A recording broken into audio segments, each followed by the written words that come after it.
এলাকা দখল করাকে কেন্দ্র করে তৃণমূলের গোষ্ঠীদ্বন্দ্বে উত্তপ্ত নিউ টাউনের পাথরঘাটা। তৃণমূলের দুই গোষ্ঠী একে অপরকে মারধর করার অভিযোগে পাল্টা অভিযোগ। সকাল থেকে এলাকায় রয়েছে পুলিশ মোতায়েন। অভিযোগ, পাথরঘাটা পঞ্চায়েতের ছাপনা এলাকায় ক্লাবের জমি দখল করে একাধিক দোকান করা হচ্ছে। খবর পেয়ে ক্লাব সেক্রেটারি সহ স্থানীয় তৃণমূল কর্মীদের একটি দল ঘটনাস্থলে গেলে সেখানে তৃণমূলের অপর গোষ্ঠীর লোক, প্রাক্তন পঞ্চায়েত সদস্য ও স্থানীয় তৃণমূল নেতা জাহিরুল হাজরার নেতৃত্বে তাদেরকে মারধর করা হয় বলে অভিযোগ। অন্যদিকে তৃণমূল নেতা জাহিরুল হাজরার পাল্টা অভিযোগ, ছাপনা এলাকার তৃণমূলের দলীয় কার্যালয়ে জাহিরুল হাজরার অনুগামীদের ওপরে হামলা চালিয়েছে মোজাম্মেল ও তার দলবল। ইতিমধ্যেই দুই গোষ্ঠীর তরফ থেকেই টেকনোসিটি থানায় লিখিত অভিযোগ জানানো হয়েছে বলে দুই পক্ষের দাবি। আমাদের ছাপনা অগ্রগতির সঙ্গে একটা ক্লাব নিয়ে ঝামেলা। ক্লাবের একটা জায়গায় জোরপূর্বক আমাদের ওই এলাকারই পঞ্চায়েত সদস্য ফতেমা বিবি এবং তার ছেলে খুরশিদ আলম জোরপূর্বকভাবে সেই ক্লাবে সেই জায়গাটা দখল করে দোকান করছে। আমরা গিয়ে বললে কোনোভাবে, আমরা এর আগে দুবার বলেছি, দুবার কোনোভাবে শোনেননি। আজকে ওরা ওখানে ফের কাজ শুরু করলে আমাদের কিছু ছেলে, আমাদের ক্লাবের সহ সেক্রেটারি সবাই আমরা সেখানে প্রেজেন্ট থাকা সত্ত্বেও দেখলাম ওখানে ওরা একটু লোক সংখ্যা বেশি থাকার জন্য আমাদেরকে ফের আবার ওখানেও মারধর করলো। ওরাও তো অভিযোগ করছে আপনারা তাদেরকে মারধর করেছেন।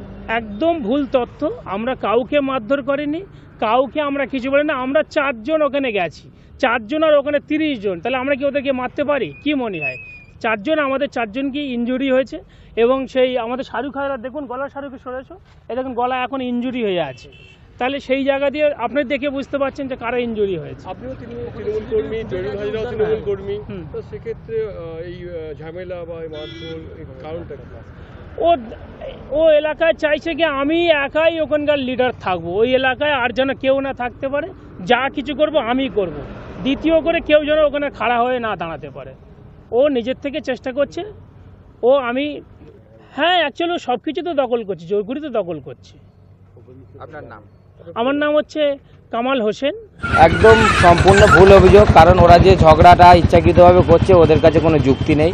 আমি মেনে নিলাম ক্লাবের জমি, ক্লাবের তো এটা সামনের যেটা আমার একটা গাড়ি দেখাচ্ছে, গাড়িটা আমার, তাদের প্রুফ করতে গেলে তো ডকুমেন্টস দিতে হবে। ডকুমেন্ট, আরসি বুক, ট্যাক্স টোকেন দিলে প্রমাণ হবে গাড়িটা ওর নামে আছে।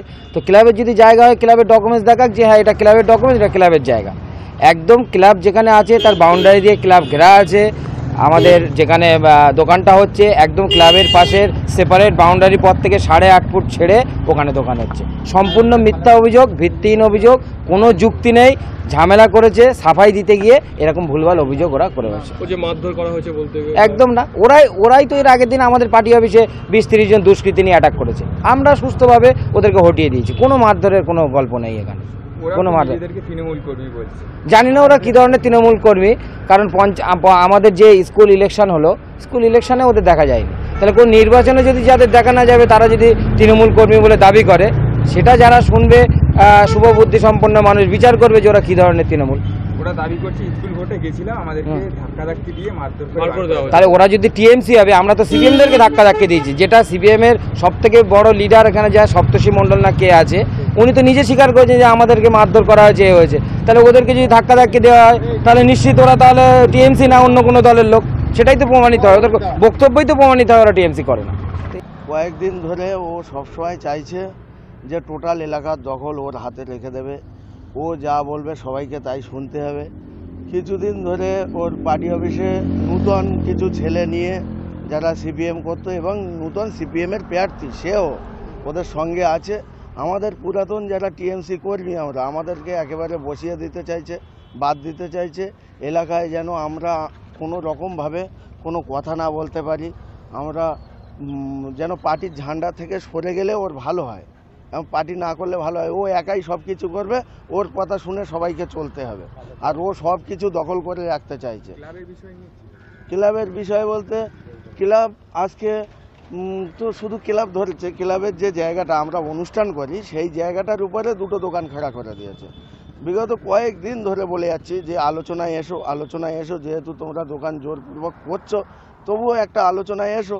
আমরা মনে করলে জোর করে বাধা দিতে পারি, কিন্তু আমরা বাধা দিইনি, বারবার আলোচনার চেষ্টা করেছি। আজকে গিয়েছি ফের বলতে, ও কী করলো দলবল নিয়ে, আমরা 4-5 জন আছি, 30-35 জন এনে মারধর করলো।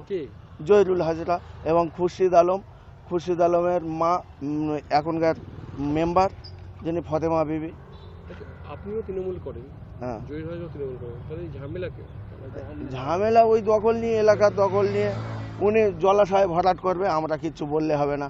জলাশয় ভরাট করে দুটো বড় বড় প্রজেক্ট করেছে, জলাশয় ভরাট করে দুটো অনলাইন সাপ্লাইয়ের কিছু মালজাল যেমন ব্লিঙ্কিট জেপ্টো করেছে, খাল বুঝিয়ে 3 তলা বিল্ডিং করেছে।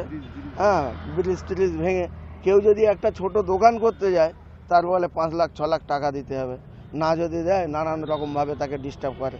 পঞ্চায়েত থেকে নোটিশ পর্যন্ত লাগিয়ে দিয়ে রেখেছে, কিন্তু ওর জায়গায় কোনো নোটিশ নেই, কোনো ঝামেলা নেই। হ্যাঁ, থানায় আমরা অভিযোগ করলাম একটু আগেই গিয়ে। আপনার পুরো নাম? আমার নাম মোজাম্মেল হোসেন, আমি 238 নম্বর বুথের একজন টিএমসির সক্রিয় কর্মী।